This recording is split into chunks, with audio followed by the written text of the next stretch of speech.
All right, so you guys, for those of you that don't know who I am, I'm Summer, but I'm going to share my story in a second. I kind of want to just kick us off, all reminding us that we're kind of all in the same spot every single day, because I have this thing called a but now button, and I'm going to talk about that in a second. But whether you are more of a veteran, you've been here for a little while, or, I mean, let's be honest, a lot of our journeys kind of look like this. It's never like straight to the top. I got it all together all the time. Sometimes it looks like that and then goes like down and then back up.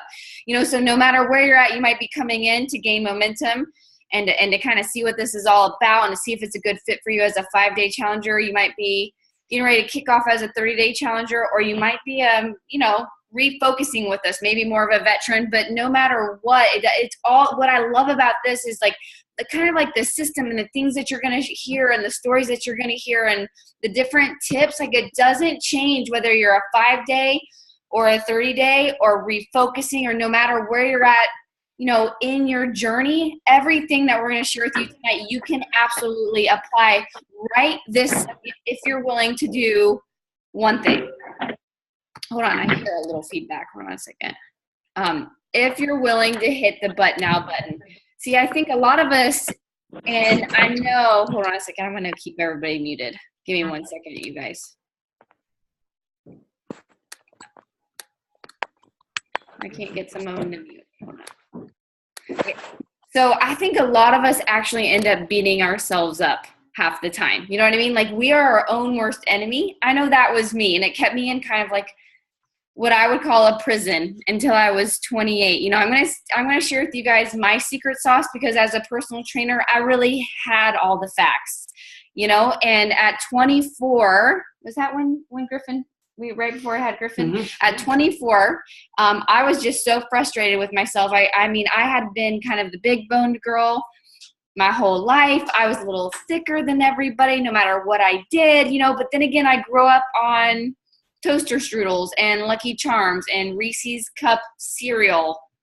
That's a cereal, like, for real, but yep. And I loved it. I definitely did not protest it growing up.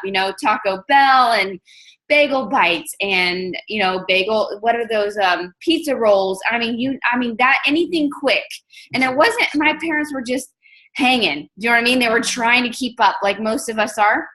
And so nutrition was my struggle, but I thought knowledge was my struggle. Now, how crazy is that? I mean, seriously, if we think about it, if knowledge was what was holding us all back, think about, we can get an answer in seconds from our phone on anything. If knowledge was the issue, we would all have 6-packs and be rich. Be honest.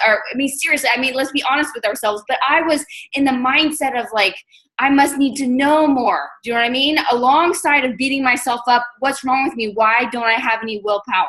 So maybe if I get more knowledge, I'll be able to figure this, this puzzle out, right? And so I went into personal training, and you'll guess it, nothing happened except for I beat myself up a little bit more, because now I was a fake personal trainer in my head. In my head, I was doing this to myself, right? And so I was so that was like for 4 years, I felt like I was living this fake life as a personal trainer. I had all the knowledge. What's wrong with you, Summer? Why can't you get this right? Why don't you have the willpower?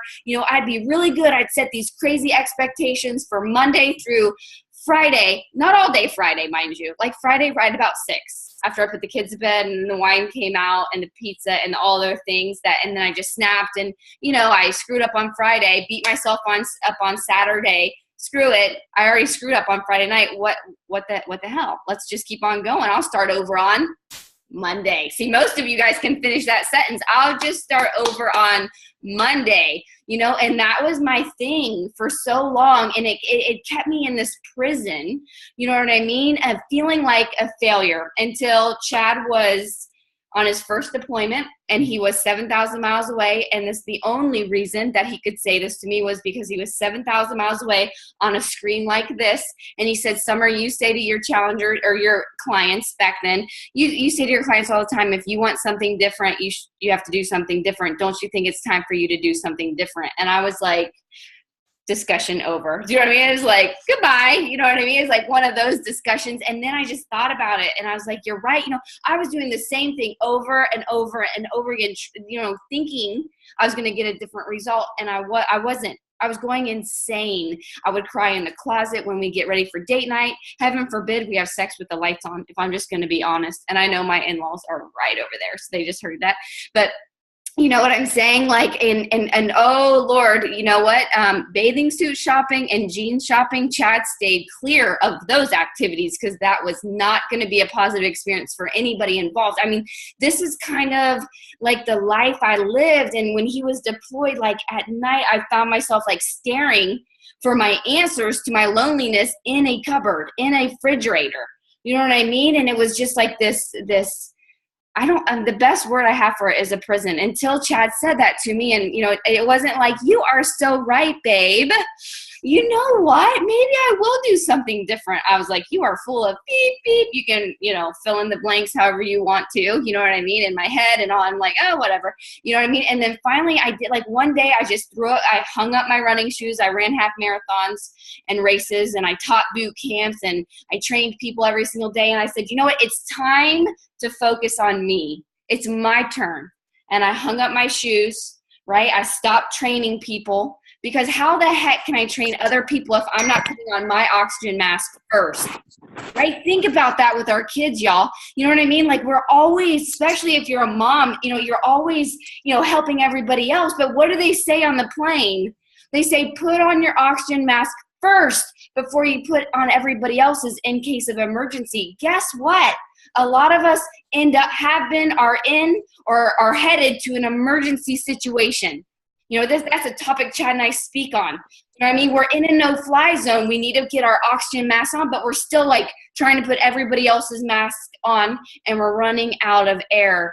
And that's where I was at, a single mom with Chad 7,000 miles away. I was running out of oxygen, and it was time that I took care of me, but I had to hit the but now button first. I had to forgive myself for all the yo-yo dieting that I was beating myself up for mentally. Like, what is wrong with you, Sommer? What kind of role model are you for your kids? Like, these are the tapes that ran through my head. I had to hit the but now button. You cannot look forward and back at the same time. Some of us are looking back all the time and trying to walk forward, and we keep tripping. Because how many of you guys have seen your kids walk forward while they're looking back and they trip over their own feet? That's what some of us are doing because we're staring at our past. It might be yesterday that we're still staring at, but we have to stop. And so I had to do that for myself, okay? So that was the first thing that you have to do no matter where you're at, you know, and that's an everyday thing. And this is something Chad and I use in our marriage. This is something we use with our kids. It's the but now button. It's the reset button. It's the same reset button that this darn phone has. If you really just want it to like erase everything, it has a reset button. We do too. We have the ability to do that. So that's the first thing I had to do. And so I hit the but now button. I quit beating myself up for the way I had treated my body, the things that I had done to it. And I took it was P90X back in the day. And it had never been out of its wrapper. I'd had it for 2 years and it just sat there. You want to know why? Because I know what I needed to do. I did not need some 60-year-old man. I guess he was probably like 55 at that time or younger. It's like 47. To tell me what to do.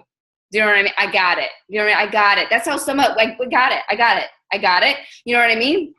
And so I opened that, and the secret sauce for me after the but now button, and I'm going to kind of start tossing it off to some of the other girls in this group to share. But after I hit the but now button, stop being stubborn, tried a system that works, the secret sauce for me was that I stopped carrying it all on me. I stopped trying to do it all by myself, and I surrounded myself by a group of women just like this.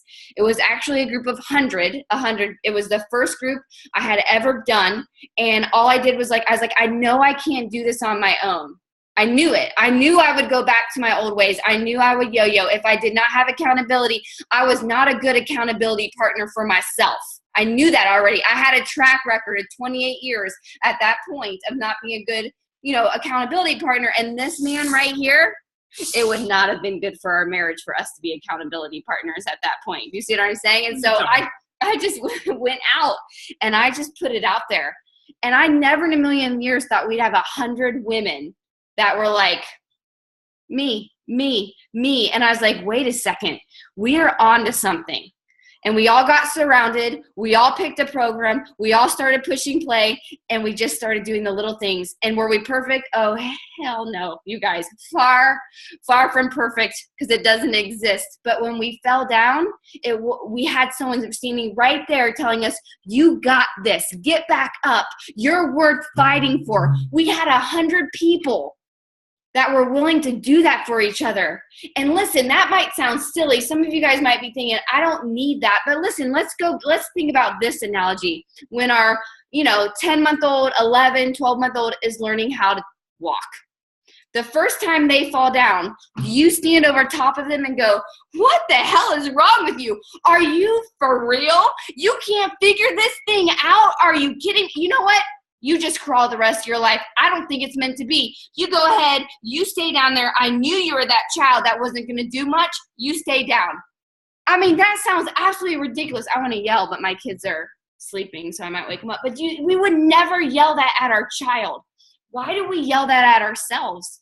And why do we sometimes surround ourselves by people that are actually indirectly feeding us that crap? So getting myself surrounded by people that could quiet my own negative voice and start speaking life into me was a game changer. And I want to show you guys something, what that looks like, okay? Because sometimes, I think a lot of people don't know my story, or they're like, she doesn't know what it feels like. Let me show you a picture. Let me just, hold on a second. How do I get it to go there, though?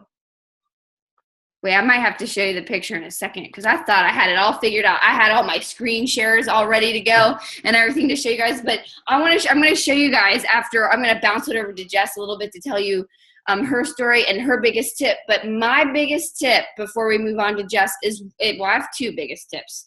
One, push the but now button. I don't care what happened yesterday. I don't care how long you started a challenge group. I don't care how long ago you bought your first program. Remember, 2 years wrapped up in a wrapper, still collecting dust. I think I had to pull it out of a box from our move, actually from Meridian. If I went from Meridian to Washington to New Bern, North Carolina, before it came out of a box and came out of his wrapper. So I don't care. I don't care what happened 20 minutes ago. There is a but now button that you can push. So that's my first tip, and you're going to have to push it often, probably. Often. And the second tip is to stay surrounded. I still, to this day, check into a challenge group for accountability every single day. Like right now, I'm in a Crush the Cravings, and I was cutting the crust off of my son's sandwich today. The old Sommer, 7 years ago, would have ate the crust. Why? The crust ain't even the best part, in my opinion. But 7 years ago, I ate the crust and then a couple goldfish, because we know how much nutritional value that has. You know what I mean? It was little things here and there, and then just the guilt, like, oh my gosh, I had a handful of goldfish, and why did I do that? And just that negative voice starts to creep in, but not when you're surrounded by people that are sharing their scars and sharing their struggles. And you're like, wait a second, there's not something wrong with me. I'm not flawed. It's not like I'm hopeless. I have a group of people surrounded by that. We're moving in a positive direction. That was a game changer for me, hands down. And it was virtual, and it had to be virtual because I had a 10-month-old and I had a 4-year-old and a deployed husband, and I sure as heck wasn't dragging the kids into childcare and all that crazy stuff. I don't even think they took a 10-month-old at that time at the Y. So that was my secret sauce. So Jess, what is your tip and kind of your story? Hi. Okay. My name is Jess. And so just to give you a very quick background on kind of where I came from, I am a recovering professional quitter. So before I met Sommer, actually, I was just a professional quitter. But 2.5 years later, I'm proud to say that I am recovering from that awful habit, easy button, default setting. I was actually just talking to a friend today, and she had mentioned that she tends to take the easy route. And I was like, sister, that is my MO until 2.5 years ago. So I grew up, I was always in sports, gymnastics, cheerleading. I played rugby for a little while in high school. But like Sommer, nutrition was not something that my family discussed. So my family's classic meal, my grandma's from the South. And so we had fried chicken, mashed potatoes, corn, green beans cooked and stored in bacon fat, biscuits with white gravy for dinner on the regs. And then for dessert, my grandma used to feed us cornbread with Karo syrup and country crock margarine, like stirred together. So yeah, that is what I ate growing up. And also my mom was a single mom. So it was a lot of times I was actually the one cooking dinner and I didn't know what I was doing. So it was like anything from a box, or we had fast food. It was a very similar situation. So fast forward, I had always had active jobs, so I never really had to worry too much. But what happened about 5 years ago, I got mono, and I was actually put on bed rest for 6 months because I was so and like bed rest and a combination of restricted activity work and things like that. And in that 6 month time, I lost all muscle mass. I didn't gain any weight because I was so sick, I couldn't really eat, but I was super weak, and I was getting married the following year. So my husband and I shelled out thousands of dollars for a personal trainer to meet with me twice a week, and then toward the end 3 times a week, to kick my butt, because I couldn't hold myself accountable if I didn't know that I was paying this person thousands of dollars for me to show up at her house. I wouldn't have gone. But the fact that I saw the money flying out of our bank account every time, like, it made me go. Well, what happened is right after we got married, we moved to Indonesia for my husband's job, and I was alone. So for the first time in my life, I had no community, no friends, no career. My husband worked all day, and I was in a country where I did not speak the language. And every time I would try to go out by myself, it's a predominantly Muslim country, I would get followed everywhere I went, not because I thought something was going to happen to me, but just because I am blonde and I have very fair skin, and they were curious. And so, and also there are not sidewalks. So there were no sidewalks and crazy traffic, and I almost got killed by motorbikes every time I tried to go out too. So I ended up staying in our apartment, and in the 5 months that we were there,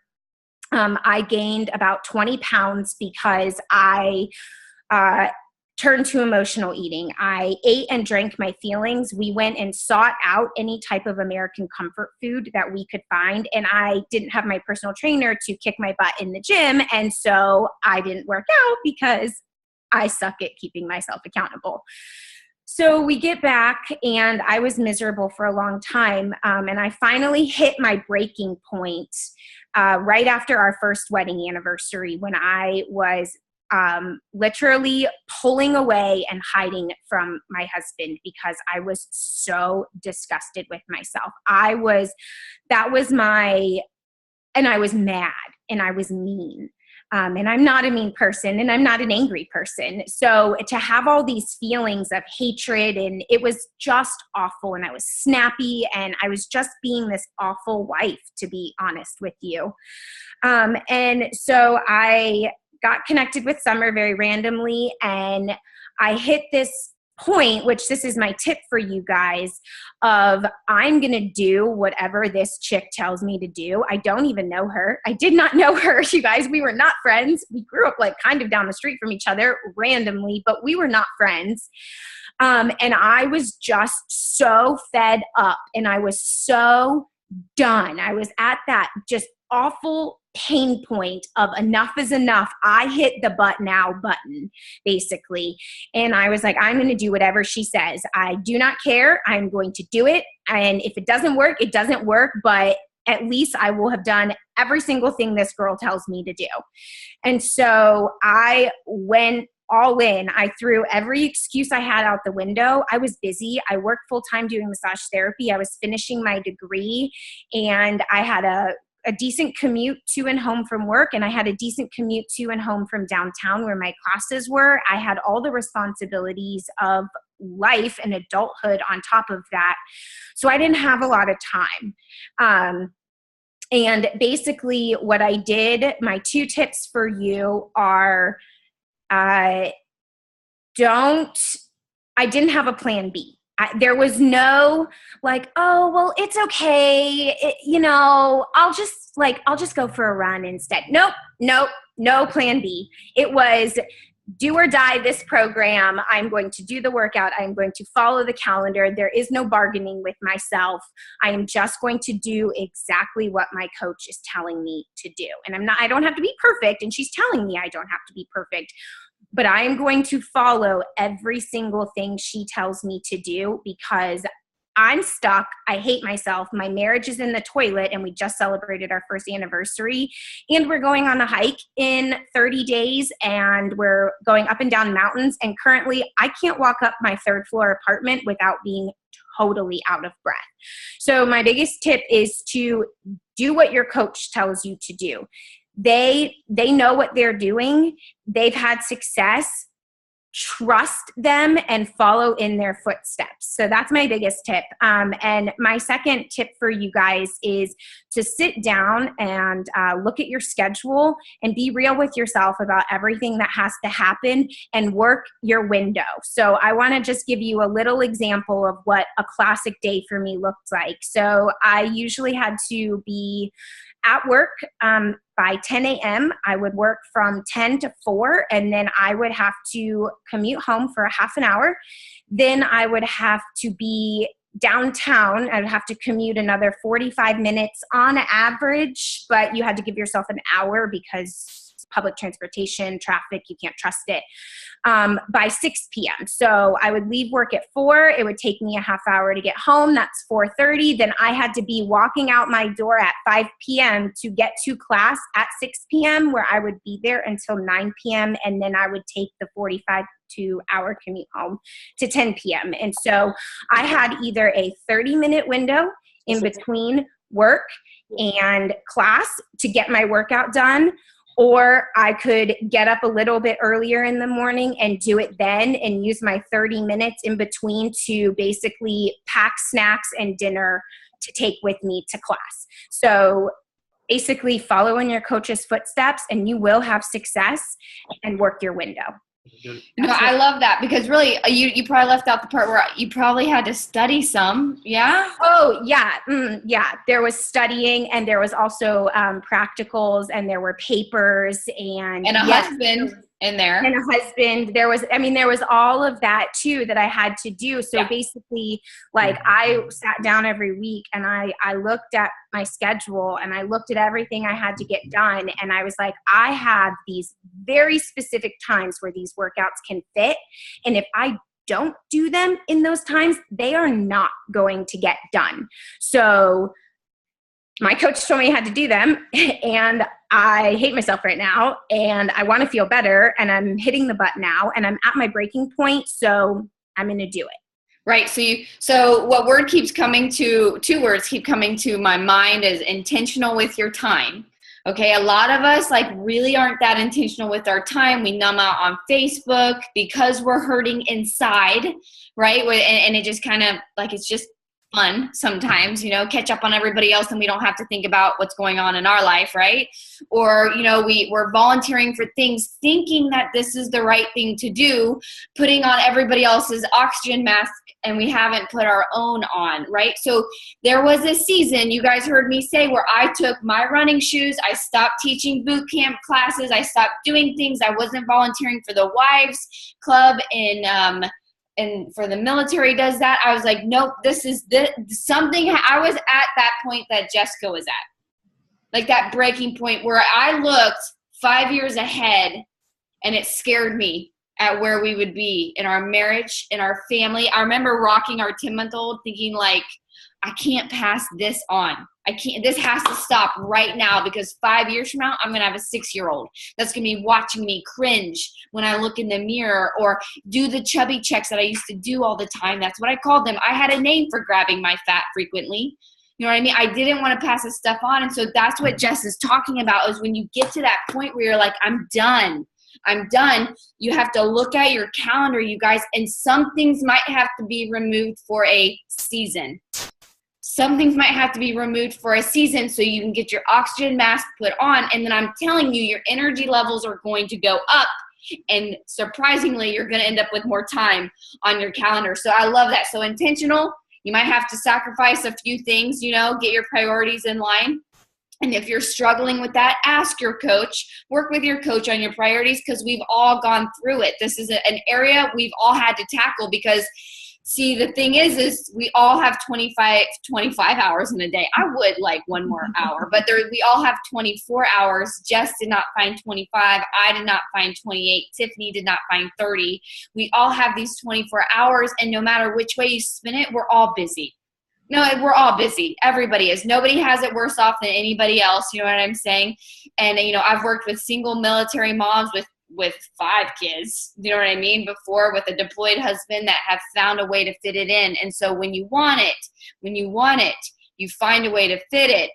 And so that is a great thing, in my opinion, to go off to Rachael Fenton, because I remember when you wanted it and you finally decided to fit it. And so share with them a little bit about your story and then your biggest tip for them. Yeah, absolutely. Hi, guys. Hopefully you can hear me. My connection says it's unstable, but hopefully that's not true. So my journey started about 4 years ago after I had my son. He was born 2 months early, and I had a whole host of health issues that I'd never had before. I was on blood pressure medicine. I remember sitting in the doctor's office after I had him at 23, and they told me I would be on this medication for the rest of my life if I didn't make some big changes. And that scared me, because up until that point, I'd never experienced any long-term health issues. I hadn't been the most active person. I kind of coasted, but yeah, I never had a scare like that. And I knew holding that baby that I had to do something different. And we had just moved, the military moved us to a really small town in Texas where I knew nobody. And I couldn't take my preemie baby to childcare at a gym. So I was really limited in what I could do. And I found Sommer, my awesome coach, super randomly. And I started a program in my first challenge group. And I remember, you guys, I was so terrified. I was like Jess, I was such a quitter. I had never stuck with anything in my entire life, like ever. Man, wait, let's stop right there. Listen to those labels we place on ourselves, because we're looking back, you know what I mean? And I get it, because I was the yo-yo dieter. I was the one that had never had a strong enough willpower. You know what I mean? Like, we put all of that, we crush ourselves, this tape we play over and over and over again that causes us to repeat those habits that cause us to quit. You know what I'm saying? It's crazy. But once you get it, like, that's what I love about the 5-day, which just started with the 30-day. She was just, I'm done. I don't need no 5-day, girl. Like, let's go. I need more than 5 days. You know what I mean? But the 5-day, like, I love how you get that victory, like that small victory under your belt. And it's like, wait a second, like I did that. You know what I mean? And then we start building on it. You know what I mean? It's the same concept we talk about, like, win the morning, like wake up and win the morning, win the 5 days, And so I love that, Rachael, you have taken and even though we've had steps down, we all do, but you took small victories and you started building on top of them. So go on. Sorry. Yeah, totally. My first small yet huge victory was, I remember messaging you when I could put on my pre-baby jeans, and I went off of my blood pressure medicines, one of them. And I remember that was like such a huge milestone, because I never thought that I could actually do it. We are our biggest and worst critics. We have the most negative views of ourselves sometimes, especially when we're in it, and we don't have anything to look back and be like, wow, I'm so proud of myself. But that was huge. And having the community, because I had none. I didn't know anybody in this town we moved to. I was the first of anyone I knew to have a baby. I felt really alone as a mom. And it was just huge to have this group to plug into where there was no judgment and there was no, it was safe and it was full of encouragement, because I needed all the encouragement I could get. I was not a happy, positive person. I'm not the same person that I was, or that I am now. So I needed someone to lift me up, because I too did not motivate myself very well. Yeah. So having that support, I lost 40 pounds. I went off my medication. I found myself again, and then I got pregnant again. Funny how that happens. That's what happens. Watch out, y'all. Watch out. Seriously. I don't mind being naked in the, it gets kind of crazy. It was a surprise. But yeah, it was crazy. So I was like, oh shoot, I got to do this again. But actually it was the greatest gift, because I've learned so much about myself round 2. It has not come with, smooth sailing. It's definitely had its share of obstacles. We're human. But I now get these healthy habits to pass down to my kids. And my son just turned 4 last month. And I just sat and looked around, and first of all, I was not hiding from the camera, which is flipping amazing, because I did for a really long time. Yeah. And I am proud. I get to teach them that this is normal. I didn't grow up with this. And I think that's why I struggled really a lot with my body image, with being active, with knowing what to eat. I think I know I'm going to help them, cut down the learning curve a lot, and pass down healthy habits to them. And that gives me it just makes my heart so happy. But, to say, I guess, to wrap it up with a tip or two, I found this quote at the beginning of my journey that just really inspired me. And it's, little by little, a little becomes a lot. And there's a lot of strength in these small victories, these things that may not seem like a big deal at the time, little swaps with your food, getting up a little bit earlier to get your workout in, things like that.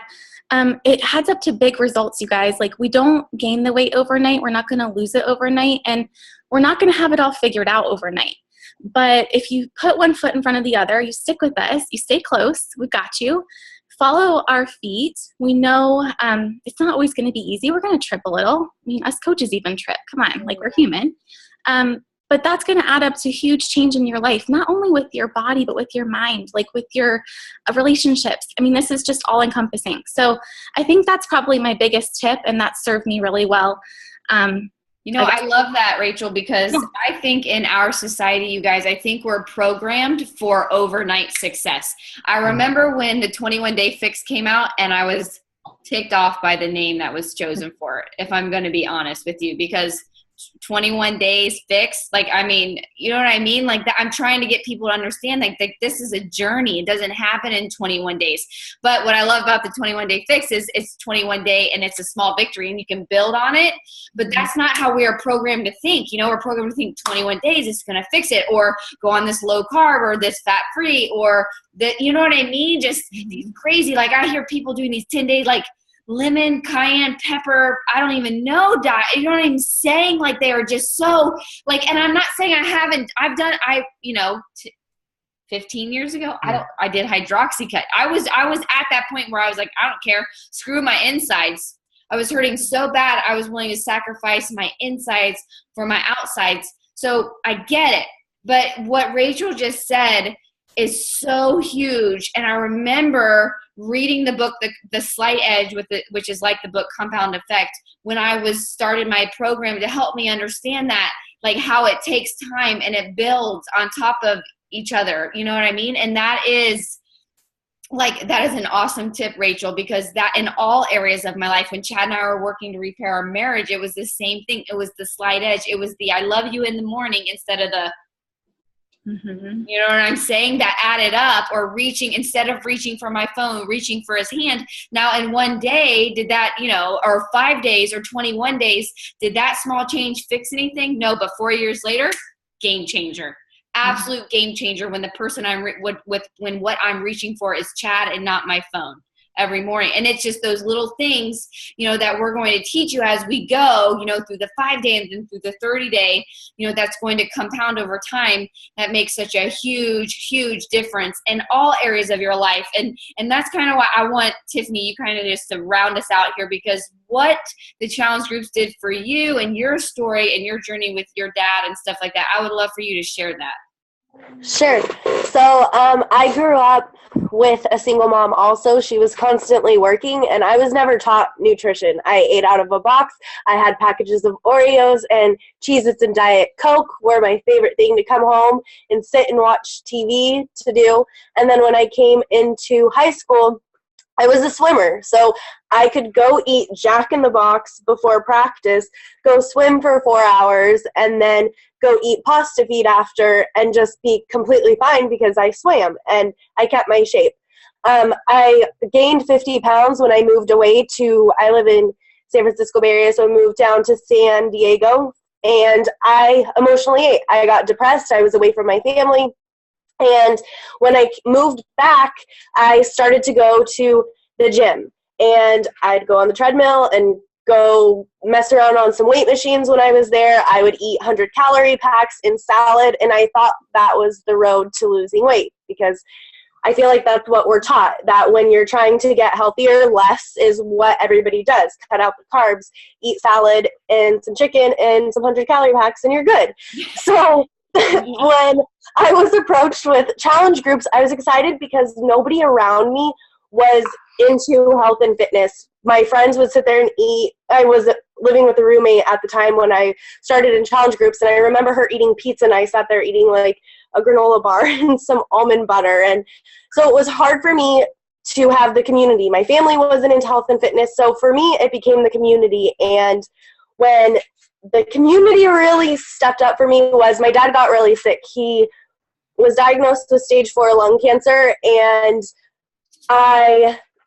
instead of what most people would do in that situation, in throwing in the towel and walking away, I put my head into this group or into challenge groups and into coaching, and I went with it because it was my sanity. It was my therapy.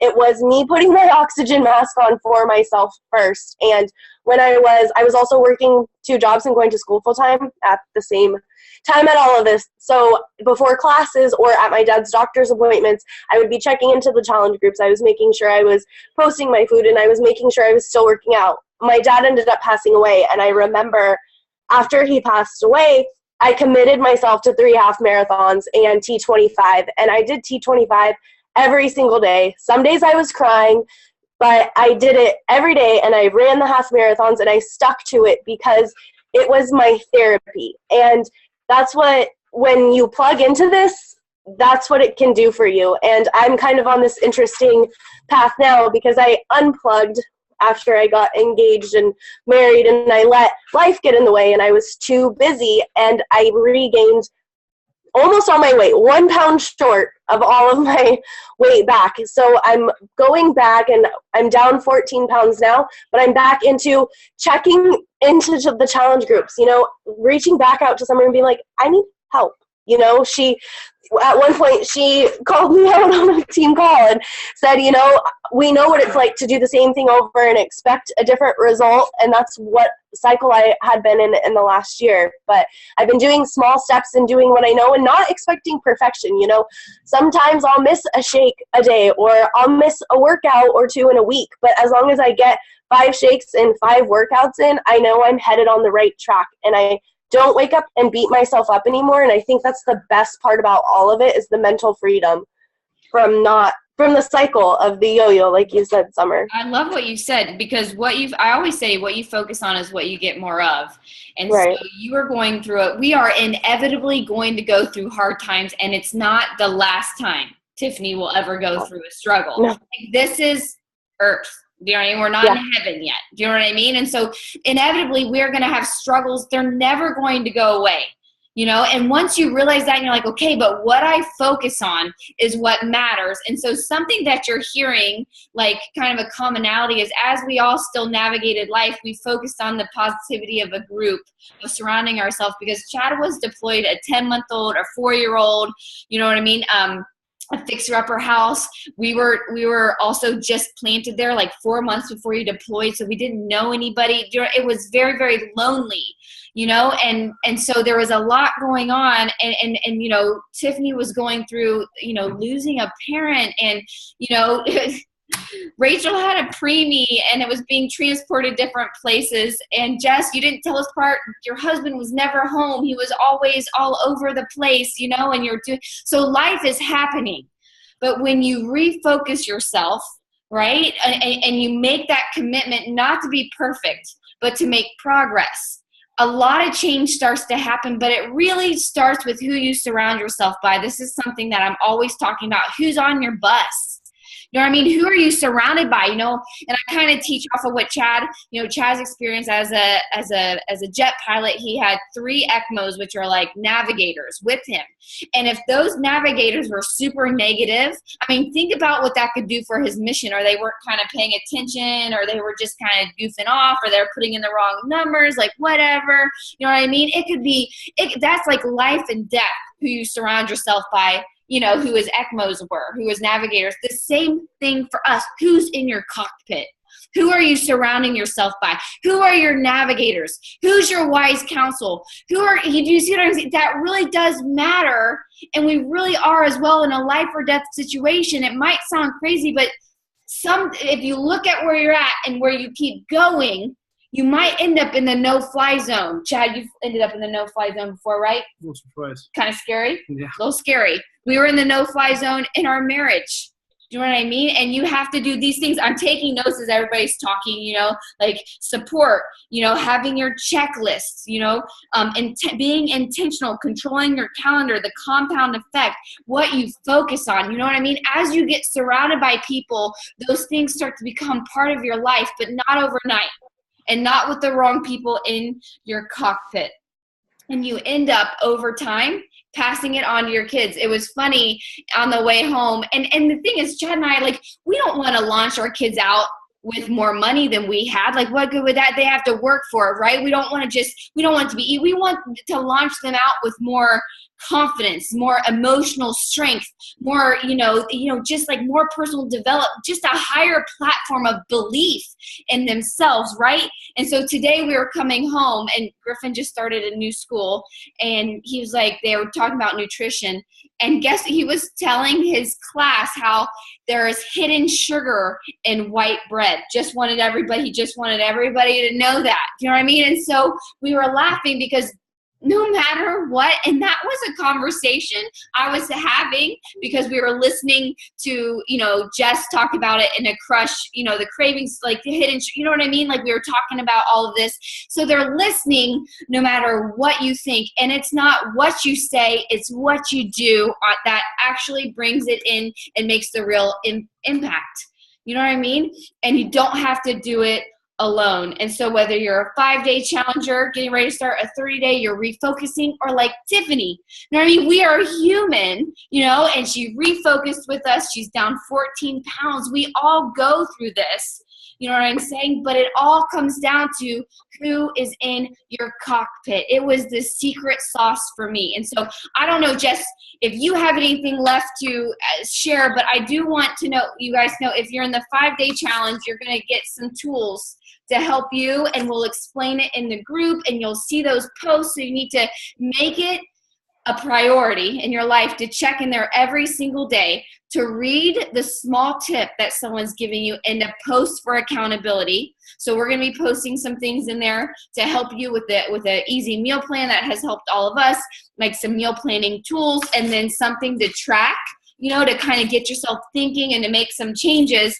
And of course, in the 30-day group, we go and a little bit more in depth with a challenger checklist to really get you going, right? To really keep you building, and some refocus sheets and some videos when it comes to building on your why and create and reverse engineering the goals that you have. So the 5-day challenge is a momentum goal, and then we tackle it at a deeper level over more period of time in the 30-day challenge with more tools. Does that make sense? Okay, Jess, do you have anything to add, or Rachel, or anything? Go ahead. Yeah, Jess. Yeah, the last thing that I want to add is really you are going to get out of this what you put into it. So if you show up every day, and if you post for your own accountability, and you go in and you cheer some other people on, that's going to reciprocate back to you. And that's how some of the community and tribe starts to build. I know for me, that was a really big thing, is having that place to plug in, but actually being a part of it, and actually showing up and being there and cheering other people on and sowing love and positivity into other people. I was reading over some stuff earlier today, and one of the things that I read was this quote, and it says, "You're perfectly aligned to get the results that you get." So yeah, you're going to get out what you put in, and that is true of your body as well. You are going to get out of your body, or it's going to show on the outside what you put in the inside. Yeah. So if you're struggling, nobody knows you're struggling. If you're being an island, don't isolate yourself. Tell people you're struggling. Let people support you. You have to. Nobody can fix it if you don't tell them what's wrong, kind of thing. So that's just what I want you guys to take away. I know I was super nervous when I did my first group, and I was like not a Facebooker at all. I had never taken a selfie a day in my life. It was like, oh, I don't do this. Nope, I don't do that either. Oh, but she told me to do it, and I said I was going to do everything she told me to do. So here it goes, and I got phenomenal results, and I've actually maintained results for 2.5 years at this point. And when I finished my very first challenge group, I was able to utter the words, "I'm proud of myself," and actually mean it for the very first time in my life. I was 29, almost 30 years old, because I had finally committed to doing something hard and doing it. So, which you can't even put a price tag on that. No. Because it ripple effects into all areas of your life. It saved my marriage completely, and ended up saving my life.